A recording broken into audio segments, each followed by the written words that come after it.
আসসালামু আলাইকুম। কেমন আছেন সবাইকে? আশা করি সবাই ভালো আছেন। আলহামদুলিল্লাহ আমিও ভালো আছি। ব্যবসা যার নেশা ছিল বিদেশে থেকে এসে করলাম অনেকেই ফ্যাশনের ব্যবসা শুরু করে।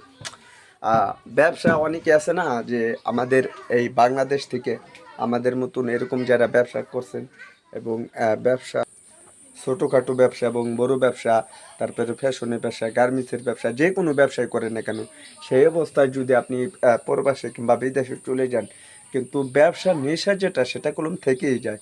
ইতিমধ্যে কলম অনেকেই আছে বিদেশের থেকে এসেও কলম অনেকে আছে ফ্যাশনের ব্যবসা শুরু করেন, কিংবা অনেকে আছে আবার অন্য অন্য যে ব্যবসাগুলো আছে সেগুলো শুরু করেন।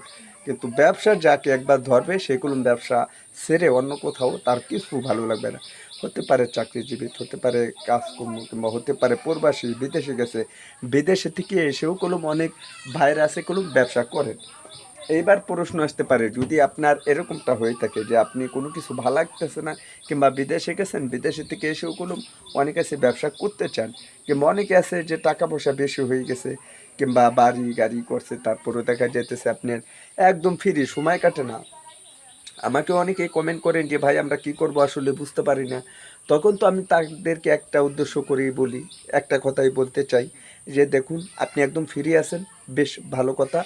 আপনি ধীরে সুস্থে ঠান্ডা মাথায়, মাথা একদম ঠান্ডা রেখে সমস্ত কাজবাজ সেরে আপনি একদম ব্যবসার দিকে মনোযোগ দেন। কেননা দেখা যাইতেছে যখন আপনি একটি ব্যবসা শুরু করবেন, সেই ব্যবসার ভিতরে দেখা যাইতেছে আপনার ভিতরে যেন ওরকমটা বাইরের যে একটা টান্ডা থাকে, বাইরের যে একটা নেশা থাকে, সেটা যেন না হওয়া। অনেকে আবার বলতে পারেন বাইরের নেশা এবং বাইরের টান্ডা, সেটা আপনি কি বলতে চান? দেখেন, যখন আপনি প্রবাসী কিংবা বিদেশে থেকে যখন আপনি আসবেন, আপনার ভাই বেড়াদার, আত্মীয় স্বজন, বন্ধু বান্ধব, তখন দেখা যাইতেছে ১-১.৫ মাস কিংবা ২ মাস পর্যন্ত কোনো আপনাকে ঘুরতে হয়। কোথাও রেস্টুরেন্টে গেলেন, কোথাও গেলেন, কিংবা ভালো মন্দ খাইলেন।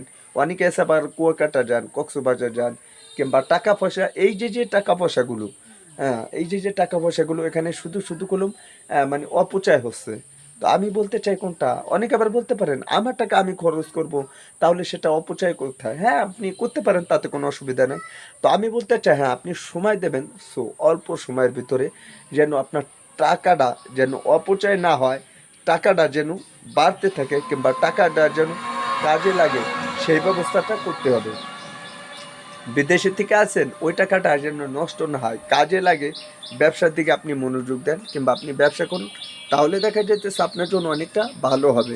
কেননা দেখা যাইতেছে যখন আপনি একটি ব্যবসা করবেন, তখন দেখা যাইতেছে ওই ব্যবসার টাকাটা খুব ইজিলিভাবে, খুব সহজেই নষ্ট হওয়ার সম্ভাবনা নেই।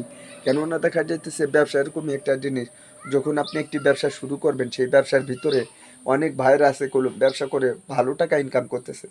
বর্তমানে দেখা যাইতেছে এরকমও ফ্যামিলি আছে, যেরকম আমার কথাই বলতেছি, যেরকম আমার ফ্যামিলি কিংবা আমি যে ব্যবসাটা করতেছি, আমার কলম এই ব্যবসা থেকে কলম আমি আমার ফ্যামিলিগতভাবে আলহামদুলিল্লাহ খাইয়ে দেয় মোটামুটি অনেক ভালো আছে।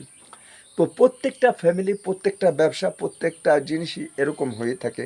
যারা ব্যবসা করেন, কিংবা অনেকে আছে ব্যবসার গমুর যেটা সেটা বলতে চান না, বাট আমি কলম এটা নিয়ে আপনাদের কাছে শেয়ার করি যে ব্যবসা এভাবে করতে হয় এবং ব্যবসা কিভাবে করবেন সে বিষয়টা কলম কিছু কিছু জিনিস আপনাদেরকে শেয়ার করি, বাট আপনারা এভাবে করেন কিংবা এভাবে ব্যবসা করেন। আর বিশেষ করে যারা, আমি বলবো যে আপনি প্রবাসী থেকে এসে যদি আপনি সুন্দরভাবে একটি মুদি দোকানে ব্যবসা করতে পারেন, তাহলে দেখা যাইতেছে আপনার জন্য অনেকটা ভালো হবে এবং অনেকটা হেল্পফুল হবে। কেননা দেখা যাইতেছে মুদি দোকানের ব্যবসা এরকমই একটি ব্যবসা ভাই, কইলে বিশ্বাস করবে না, এখানে A to Z ১০০ থেকে ২০০ প্রোডাক্ট যদি আপনি রেখে যদি ব্যবসা করতে পারেন, তাহলে দেখা যাইতেছে আপনার অন্য কোথাও যাইতে হবে না। এবং মুদি দোকানের পাশাপাশি আপনি অন্য অন্য ব্যবসাও করতে পারেন। সেটা কি ব্যবসা আমি বলি, যেরকম হতে পারে মুদি দোকানের পাশাপাশি আপনি কসমেটিকের ব্যবসা করতে পারবেন। মানে আপনার দোকানের ভিতরে আপনি খেলনাপাতি, যেরকম এই যে আমার যে খেলনাপাতিগুলো আছে, যে দেখেন এখানে কোনো বিভিন্ন ক্যাটাগরি খেলনাপাতি আছে, আপনি চাইলে এই ধরনের খেলনাপাতি নিয়ে ব্যবসা করতে পারেন। আর তারপরে দেখা যাইতেছে আপনি পোশাক আশাক কিংবা স্যান্ডেল এগুলো নিয়েও আপনি খুব ইজিলিভাবে কোনো ব্যবসা খুব ইজিলিভাবে খুব সহজে আপনি করতে পারেন। আজকে কোনো মেয়ে নিয়ে ভিডিও দেওয়া ছিল। ভিডিওটি ভালো লাগলো অবশ্যই ভিডিওতে একটি লাইক করবেন। আর অনেকে আছে কমেন্ট করছেন, কিংবা সেগুলো আমি আজকে না হোক কালকের ভিতরেই আর কি আমি মানে প্রশ্ন পর্ব যে 3 যেটা সেটা চলে আসতেছে, সেগুলোর ভিতরে কে কী কমেন্ট করছে না করছে সারা সপ্তাহ জুড়ে যে আপনারা সুন্দরভাবে প্রশ্নগুলো করে থাকেন, আমি উত্তর দেওয়া এবং অ্যান্সার দেওয়ার চেষ্টা করব। আজকে এই নিয়ে ভিডিও দেওয়ার ছিল। ভিডিওটি ভালো লাগলে অবশ্যই ভিডিও থেকে লাইক করবেন, নতুন হলে চ্যানেলটি সাবস্ক্রাইব করে আমাদের সাথে থাকবেন। তো বন্ধুরা, আজকের এই ভিডিওটি এখানে শেষ করে দেবো। সবাই ভালো থাকবেন, সুস্থ থাকবেন। পরবর্তী ভিডিওতে দেখা হবে। আল্লাহ হাফেজ।